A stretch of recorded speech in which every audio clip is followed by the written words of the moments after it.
حضرت عبداللہ بن سلام ایک صحابی یہودی تھے وہ، اور ایمان لائے، مدینہ طیبہ کے بڑے عالم تھے، یہودیوں کے عالم. اور وہ جب اسلام لائے تو انہوں نے بہت ساری چیزیں ریسرچ کیا تھا. ظاہر سی بات ہے وہ پڑھے لکھے ہوئے تھے، بہت ساری نشانیاں بھی دیکھے تھے.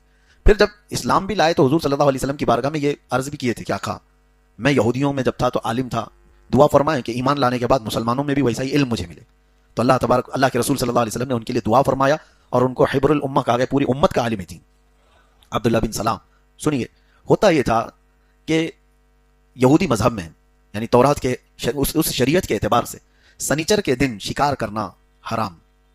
شریعت موسوی میں سنیچر کو شکار کرنا حرام.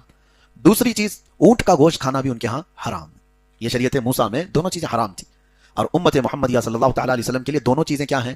حلال ہیں. سنیچر کے دن بھی آپ گوشت کھا سکتے ہیں، شکار کر سکتے ہیں، کوئی ممنوع چیز نہیں ہے، لیکن واجب بھی تو نہیں. سنیچر کے دن گوشت کھانا واجب ہے نہیں، اجازت ہے، کوئی دن ہمارے لیے پابندی نہیں ہے. اور رہی بات اونٹ کے گوشت کی، اونٹ حلال جانور ہے، امت محمدیہ کے لیے حلال قرار دیا گیا. اب اس کو کھا سکتے ہیں آپ، جائز ہے. لیکن ساتھ میں پھر آپ سے پوچھتا ہوں، کھا سکتے ہیں، کھانا واجب ہے؟ کھا سکتے ہیں، واجب نہیں. اب سنیے، اس کے بیچ میں حضرت عبداللہ بن سلام چلنے کی کوشش کر رہے تھے کہ اگر میں بچ جاتا ہوں، اونٹ کا گوشت نہیں کھاتا، تو شریعت موسوی پہ بھی عمل ہو جائے گا، شریعت مصطفیٰ پہ بھی عمل ہو جائے گا. کیونکہ شریعت مصطفیٰ میں کھانا واجب نہیں ہے، کھانے کا ضروری نہیں ہے. نہیں کھاؤں گا تو حضور پاک صلی اللہ علیہ وسلم کی شریعت پر تو عمل ہو ہی جائے گا، لیکن موسیٰ علیہ السلام کی شریعت پر بھی عمل ہو جائے گا. سنیچر کے دن شکار کرنا ضروری تو ہے نہیں اسلام میں، بچ جاؤں گا تو دونوں شریعتوں پر عمل ہو جائے گا. ایک صحابی رسول تھے، جلیل القدر صحابی ہیں، وہ جب اس طرح کا راستہ اختیار کرنا چاہ رہے تھے تو رب تبارک و تعالیٰ نے آیت نازل فرمائی، یا ایھا الذین آمنوا ادخلوا فی السلم کافہ، اے ایمان والو اسلام میں پورے کے پورے داخل ہو جاؤ. ہاں، تم آج کے زمانے میں سوچو، وہ صحابی رسول کو اللہ تعالیٰ نے یہ حکم دیا، صحابی رسول کو، حالانکہ وہ احترام مذاہب کے اعتبار سے کرنے کی کوشش کر رہے تھے، پھر منع کر دیا گیا.